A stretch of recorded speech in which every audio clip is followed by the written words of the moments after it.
Why do I share my story? Because my story is not only my own.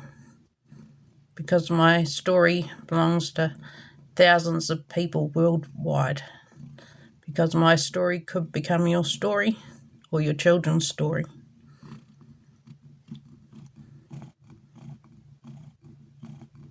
The 10 years I survived, so far I shouldn't have survived.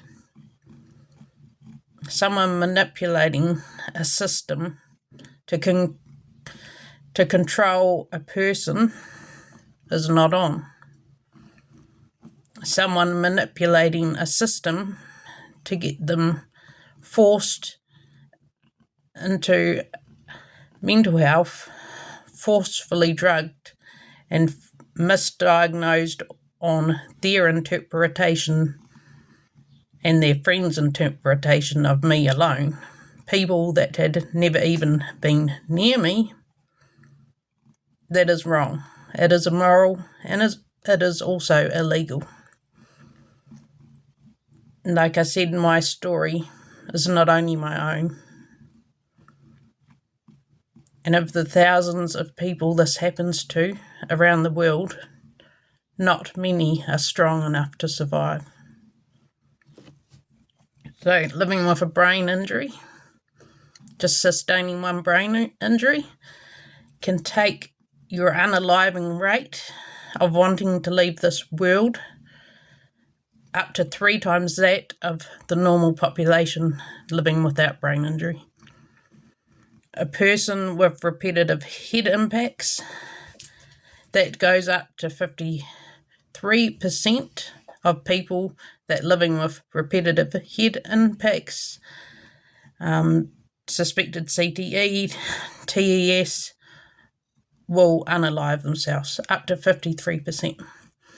Now you add on coercive control, not being believed, gaslighting on top of that, and forced drugging. And like I said, I shouldn't be here, but I am. So I speak for the people that are going through this that can't speak, because people find it hard to speak about the trauma that they've endured. And it is taking me many years to get my life back, to get my strength back after what was done to me, on top of living with a severe brain injury every single day that I must get through, I must sustain.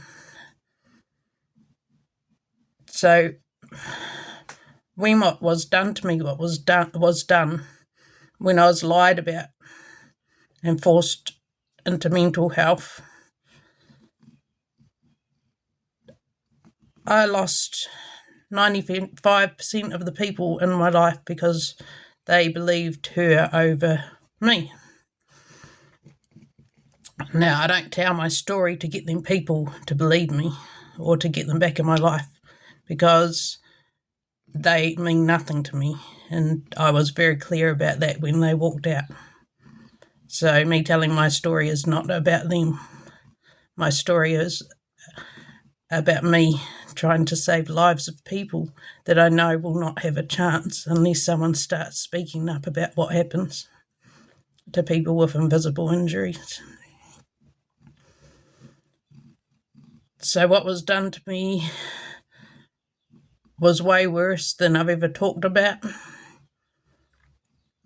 For instance, this is my first adopted smudge.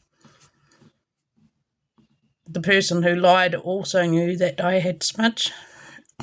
I owned smudge as a kitten. I used to take smudge into my Uncle Bill in the rest home because I couldn't take his cat Rusty. Now smudge was my number one. When she lied to get me carted away by police in 2016, she forced my animals out of my house. She forced Smudge out of my house, my animal. Not only did she force my own animals out of the house, she also got people to come into my house and destroy my property and remove property that belonged to me.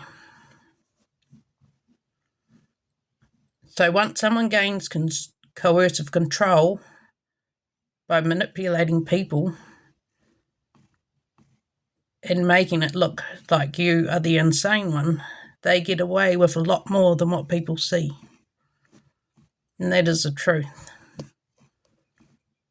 And it has taken many, many years for me to get my strength back, to be able to talk about it frankly, and to be in a place of peace with what happened to me. Now, I say peace, I do not say forgiveness, because what they done to me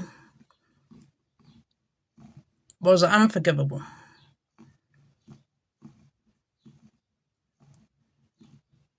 And what people are doing to other people exactly like me is unforgivable.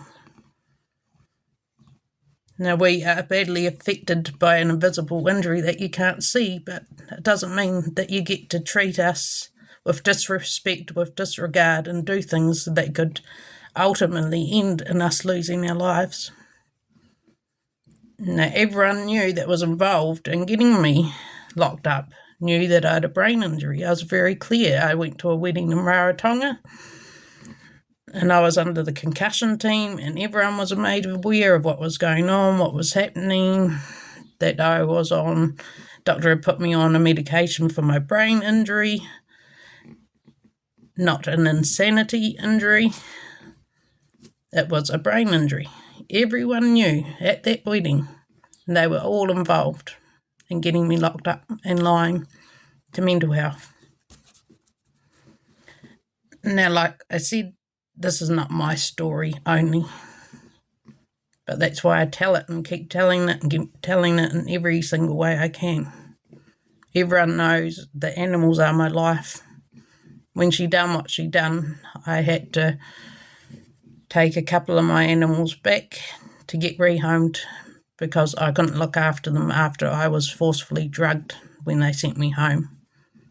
And I was fine looking after all my animals before I was forcefully removed from my home in 2016. And one of the first lies that were told to mental health was that I was not feeding myself and not feeding my animals. And it's funny because a person, my friend that was with me all the time during that time, knew that wasn't true, and she was never asked anything about me. There are 3 people at the time in 2016 in my life that were there all the time for me. Not one of them was involved in getting me locked up, and all the other ones that were involved in getting me locked up didn't come anywhere near me in any of that time, apart from the day they came to ring mental health and get me locked up. So I get the story out, but I still can. Living with suspected CTE, anything can happen at any stage. Another knock to the head could potentially take my life. I have a cyst in my brain that if I hit it in the right spot, it could go, so I just get it out.